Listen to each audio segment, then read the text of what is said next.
কালকেই বলছি গো, আমি কি করবো? মা দেখো বাতাসের থেকে নিয়ে এসছে করলা, লাউ শাক আর এই হলো গিয়ে কাঁঠাল। Hey guys, good morning, welcome to my channel Shili Tapadar blog. আশা করছি সকলে খুব ভালো আছে, আমিও খুব ভালো আছি। তো আজকে হচ্ছে রবিবার, ছুটির দিন, সবার ছুটি আজকে। তো আজকে আমাদের বাড়িতে কিছু গেস্ট আসবে, আমার মামা মামি, মামাতো বোন, তারপরে ভাগনা, ওরা সবাই আসছে। তবে এখন নয়, আস্তে আস্তে রাতই হয়ে যাবে, 7টা সাড়ে 7টা বেজে যাবে আস্তে আস্তে ওরা। তো সারাটা দিন তোমাদের সঙ্গে তুলে ধরবো, আজকে ইচ্ছে আছে সুন্দর করে ব্লগটা করব। তো চলো দেখতে থাকো পুরো ব্লগটা, আশা করছি খুব ভালো লাগবে। আর এদিকে দেখো মাম্মাম হচ্ছে পড়তে বসেছে এখানে। এই যে মাম্মাম, হাই করে দাও একটু। তো মাম্মাম এখানে পড়তে বসেছে, সঞ্জিত হচ্ছে আমাকে পেঁয়াজ টেয়াজগুলো একটু কুটে দিচ্ছে। আর আমি এদিকে রান্নাও বসিয়ে দিয়েছি মূলো দিয়ে হবে, আর মিষ্টি কুমড়োটা ভাতে সেদ্ধ হবে। আর প্রেসার কুকারে দিয়েছি হচ্ছে আর পেঁপে। এই যে দেখো পুঁই শাকটা কেটে নিয়েছি, আগের দিন তো সবজি কেটে রেখেছিলাম। এসি না কভারও পাওয়া যায়, সবাই কিনতেছে কভারগুলো, বুঝছো? হ্যাঁ, ওটাই কিনে নেব, সুন্দর লাগে দেখতে, সুন্দর লাগে, ঝামেলাও নেই বারবার, ঝামেলা নেই বারবার। হ্যাঁ সুন্দর, ওটা তুমি অন করে লাগা রাখতে পারবা, এরকম টাইপের ভালো। এগুলো বেশ বড় বড় গো, লাগবে না বড় বড় আনছি ওই জন্য যে আমরা লোকজন বেশি, এখন একটা পেঁয়াজই হয়ে যায়।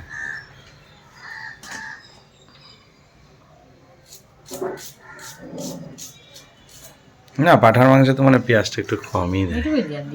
হ্যাঁ, বেশি পেঁয়াজ দিলে গ্রেভি গ্রেভি কেমন একটু বেশি গ্রেভি করবো না, হালকা গরম গরম খাবো তো হালকা পাতলা ঝোল রাখবো। মাছের মাথা, তারপরে হলো গিয়ে সেই মাটন সবই নিয়ে এসে, তো মাথা দিয়ে করছি পুঁই শাকের একটা তরকারি। আর সব কেটে কুটে রেখে দিলাম আমি। সব ঘরটার মোছা হয়ে গেছে, রান্নাবান্না অনেকটা হয়ে এসছে, আবার জলটা শুকিয়ে গেল। তো তোমাদের দেখিয়ে দিই কী কী রান্নাবান্না হলো আজকে। আর এখনও পুদিনা বাটাটা করবো, সেটাই বাকি আছে। তো মূলো দিয়ে মুসুর ডাল করেছি পাতলা করে। আর এখানে করেছি হচ্ছে মিষ্টি কুমড়ো শাক, মিষ্টি কুমড়ো শাক না, পুঁই শাকের তরকারি মাছের মাথা দিয়ে। আর এখানে হয়েছে মাছের ঝোল। 3 পিস মাছই করলাম, কারণ রাতে হচ্ছে খাসির মাংস করব, সেই কারণে দুপুরবেলা মাছটা দেখাই। আর রাত্রে তো যে মাংস ধুয়ে টুয়ে রেখেছি, মানে একটু লেবু মেখে রেখেছি, এখন সব মশলাগুলো মাখানো এখনও হয়নি। আর দেখো এখানে কাঁচা আম নিয়ে নিয়েছি, আর এই হলো গিয়ে পুদিনা পাতা। তো এটা ভালো করে ধুয়ে নেবো, এবার ধুয়ে হচ্ছে মিক্সিতে পেস্ট করে নেবো। দুপুরবেলা তো খাওয়া দাওয়া করে নিয়েছি, মামামকে আগে পাপা খাইয়ে দিয়েছে, তারপর আমরা একটু ঘুমিয়েছিলাম। তো এখন গেছে মামামের পাপা আমার মামাদের আনতে গেছে, ওরা অন্ধকার হয়ে গেল, দাঁড়াও। তো এখন হচ্ছে আমি আর মাম্মাম, ও আনতে গেছে বললাম, যেটা এনজিপিতে আনতে গেছে, আমি আর মাম্মাম একটু হাঁটাহাঁটি করছি। মাম্মাম দেখো এত ঠান্ডা, বৃষ্টি হয়েছে, আর মাম্মাম ফ্যান নিয়ে ঘুরছে। এদিকে আসো মা, এদিকে আসো। মশা মা, মাম্মামের আর তর সইছে না, কখন ভাই আসবে কখন মানিয়ে আসবে বলেও পাগল হয়ে যাচ্ছে। দেখতে দেখতে কিন্তু ওরা চলেও এসছে, তো ওদের অনেক দূর জার্নি করে এসছে বলে একটু রেস্ট করছে। আর আমি এর মাঝে চা মুড়ি মাখা করে দিয়েছিলাম। তো মামামের পাপা নিয়ে এসেছিলো চপ, আর মামা মিষ্টি নিয়ে এসেছিলো, সবাই মিলে খাওয়া দাওয়া করলাম, অনেক গল্প গুজব হলো। তারপরে দেখো রাত্রি 8টা বাজে, আমি চলে এসেছি রান্নাঘরে। এখন হচ্ছে মাটনটা রান্না করব। মাটনটা তো সকালবেলা নিয়ে এসেছিলো, ভালো করে ওর পাপাই মেখে রেখে দিয়েছিলাম ফ্রিজে। তো এখন হচ্ছে বের করে খুব ভালো করে কষিয়ে নিয়েছি, দেখে বুঝতে পারছো। তো মাটনটাতে গরম জল দিয়ে দিলেই কিন্তু রান্না আমার কমপ্লিট। আজকে কিন্তু প্রেশার কুকারে করিনি, অনেকক্ষণ ধরে কষিয়ে আস্তে আস্তে করে করেছি, খুব ভালো হয়েছিল খেতে। তারপরে করতে হবে আমার প্রজেক্টের কাজ। মামামের প্রজেক্টগুলো সবসময় আমি করার চেষ্টা করি, মানে যতটুকু পারি। তো এই কদিন আমার সময় হয়নি। স্কুল থেকে বলেছিল যে মাদার্স ডে উপলক্ষে একটা কার্ড বানাতে, সবাইকে দিয়ে দিয়েছে আলাদা আলাদা ছবি। তো আমি আমার এক দেওরকে দিয়ে করিয়ে নিয়েছি, বিবেক, ও খুব সুন্দর কাজ করে। তো ওকে বললাম একটা কার্ড বানিয়ে দিতে, সেটাই বানিয়ে দিয়েছে, খামও বানিয়ে দিয়েছে সাথে, খুব সুন্দর হয়েছে। তো তোমরা ভেতরটা দেখায়, ভেতরটা কিন্তু টিচারদের মানে ইনস্ট্রাকশনে করা হয়েছে, এরকম হাত করা হয়েছিল। তো আমার বিয়ে দিয়ে একটা ছবি লাগিয়ে দিয়েছে, ছবি খুঁজে পাচ্ছিলাম না। তো যাই হোক, চলো কিছু লেখা লিখে নিয়েছি। তো চলো, আজকের ভিডিওটা কিন্তু পরের দিনের ভিডিও। তো গুড মর্নিং গাইস, সকালবেলা দেখো তোমাদের দেখিয়ে দিচ্ছি, ঘর দোর পরিষ্কার হয়ে গেছে, আমি সব মুছে নিয়েছি, সকালবেলা ঘুম থেকে উঠে পড়েছি, স্নানও হয়ে গেছে আমার। তো আজকে মা চলে আসবে, মা এলে একটু ভালো হয়, খুব মানে তাড়াহুড়োতে লেগে যায়, যেহেতু মামামকে স্কুল থেকে আনতে যেতে হয়, ডাক্তার দেখানোর ব্যাপারগুলো আছে। তো চলো এবার হচ্ছে তোমাদের দেখিয়ে দিই, সামনের ঘরটাও মোছা হয়ে গেছে, মামি বসে বসে সবজি কেটে দিচ্ছিল আমাকে, আর গদ বসে বসে মোবাইল দেখছিল। মাম্মাম তো স্কুলে চলে গেছে, তোমাদের আগেই বললাম স্কুলটা মিস করা যাবে না, অনেক কদিন মিস হয়ে গেছে স্কুল। তো চলো এবার রান্নাঘরে ঢুকে যাই, রান্নাঘরে রান্নাবান্নাগুলোও তো সারতে হবে। হঠাৎ করে ওয়েদারটা কিন্তু চেঞ্জ হয়ে গেছে, গতকাল ছিল ভালোই বৃষ্টি বৃষ্টি, আজকে কিন্তু বেশ রোদ উঠেছে। তো গরমে হালকা পাতলা খাওয়াটাই বেটার। তো দেখো লাউ কেটে নিয়েছি, মামি কেটে দিয়েছে, তো লাউ ঘন্ট করছি মাছের মাথা দিয়ে। আগের দিন অনেকগুলো মাছের মাথা নিয়ে এসেছিল, পুরোটা করা হয়নি, অল্প কিছু দিয়ে করেছিলাম পুঁই শাকের তরকারি, আজকে করছি লাউ ঘন্ট। আর এদিকে দেখো হবে মাছের ঝোল। তো মাছের ঝোল করার জন্য আলু কেটে নিয়েছি, ডাঁটাও কেটে নিয়েছি। এদিকে আলু ভাজা করছি, ঢেঁকি শাক দিয়ে ভাজা করব। ঢেঁকি শাক খাওয়াটা চোখের জন্য ভীষণই উপকারী, আর লাউ খাওয়া তো সবসময়ের জন্য উপকার। আর এদিকে কেটে নিয়েছি মিষ্টি কুমড়া, তো মিষ্টি কুমড়া ভাজা হয়ে গেছে, ঢেঁকি শাকটা এখনো হয়নি। আমরা আগে ঢেঁকি শাক দিয়ে মিষ্টি কুমড়ো দিয়ে খেতাম, তো সঞ্জিত খেতে চায় না, আলু দিয়ে খাবে বলে মিষ্টি কুমড়া আলাদাই ভাজা করলাম। আর গদ এসে আমার থেকে মোবাইলটা চাইছিল।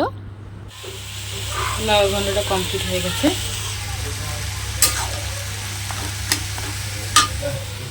তো এখন হচ্ছে খাওয়া দাওয়া করলাম একটু একটু, তারপরে হচ্ছে এখন যাব হচ্ছে গদকিনে ডাক্তার দেখাতে। তো একেবারে ডাক্তার ওখানে গিয়ে তোমাদের সঙ্গে দেখা হচ্ছে, মামাকে রেখে যাচ্ছি। তো আমরা এখন এসেছি ডাক্তার দেখাতে এখানে মিমির ছেলের জন্য, মানে ভাগ্নের জন্য। তো অনেকক্ষণ আগে এসেছি, ডাক্তারবাবু ততক্ষণ আসেনি, এখনই এলো। ওরাও এসে গেছে, ওরা চল ডাক্তার খাবার তুমি খাও, চলো। তো দেখো গদকে কিন্তু ডাক্তার দেখানো হয়ে গেছে, আমরা বেরিয়ে পড়বো এখন। তো সঞ্জিত চলে যাবে অফিসে, আমরা চলে আসবো সোজা বাড়িতে। ওরে বাবারে ওরে বাবারে, মরেই যাবো, এত আদর মরেই যাবো আমি। লাগছে মা, লাগছে, ছেড়ে দাও ছেড়ে দাও ছেড়ে দাও। ডাক্তার দেখি অনেকক্ষণ আগে চলে এসেছি, তোমাদের বলা হয়নি যে কী ব্যাপারে কোথায় গিয়েছিলাম, তো সবটাই বলছি। তো আমার মামাতো বোনের ছেলেকে নিয়ে গিয়েছিলাম ডাক্তার দেখাতে, ও স্কিনের ডাক্তার। এখানে আসবে না, ওখানে যাও বাবা, ওখানে যাও। তো ডাক্তার দেখাতে নিয়ে চলে এসেছি, মামামকে রেখে গিয়েছিলাম, মামির কাছে। তো মামি ছিল, তো সে কারণে ওকে আর নিইনি।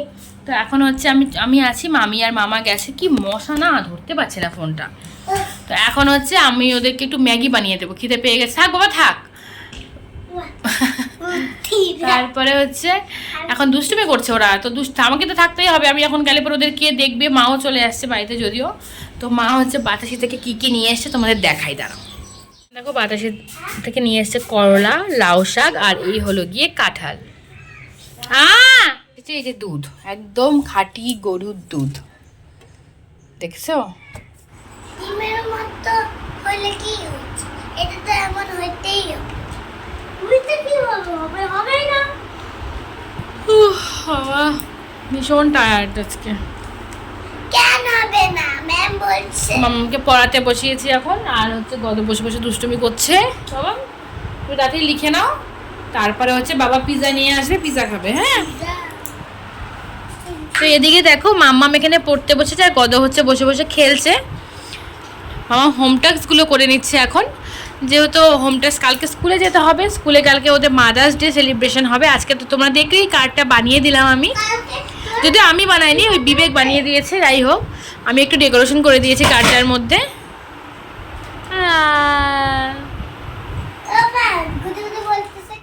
তোমাদের তো আগেই বলেছি আমার মামাতো বোন মিমি ডাক্তার দেখাতে এসছে। তো আমি সন্ধ্যাবেলা গিয়েছিল সঞ্জিতের সঙ্গে ডাক্তার দেখাতে, সেখানে আসার পথে পিৎজা হাট থেকে পিৎজা নিয়ে এসছি। মাম্মাম গদ দুজনেরই তো খুব পছন্দের খাবার একটা পিৎজা, খুব খেতে চাইছিল ওরা। তো ভাবলাম যে পিৎজাটাই নিয়ে আসুক, পেটটাও ভরবে, মানে অনেকক্ষণ। আর আনতে আনতে না অনেকটা ঠান্ডা হয়ে গেছে, ঠান্ডা না হলে খেতে কিন্তু বেশ ভালো লাগতো। 2-3 রকমের খাবার এনেছিল, পিৎজা এনেছিল, গার্লিক ব্রেড এনেছিল, আর একটা কি আইটেম ছিল আমার এই মুহূর্তে ঠিক মনে পড়ছে না। তো পিৎজাটা বেশ বড় ছিল, 4 জনে খেয়েছে ওরা। তা আমি গার্লিক ব্রেডটাই খেয়েছি। তো যাই হোক, আজকের দিনটা খুব ভালোভাবেই কাটলো। এখনও ডাক্তার সেভাবে কিছু বলেনি, তোমাদের সবই আস্তে আস্তে আপডেট দিতে থাকবো কি হচ্ছে না হচ্ছে। তো ভিডিওগুলো কেমন লাগছে অবশ্যই আমাকে কমেন্ট বক্সে জানিও, ভালো লেগে থাকলে একটা লাইক করে দিও। তো আজকের মতো ভিডিওটা এখানেই শেষ করে দিচ্ছি, তার কারণ পিৎজা এখন ওরা খাবে, দুষ্টুমি করবে। তো পিৎজা খেতে খেতে ভিডিওটা সেই কারণে শেষ করে দিলাম, আর কিছুই করার নেই, রাতের রান্না তো করাই আছে, খাওয়া দাওয়া করলেই ব্যাস কমপ্লিট হয়ে যায়। তো টাটা করছি সকলকে, সকলে খুব ভালো থেকো, সুস্থ থেকো, গুড নাইট।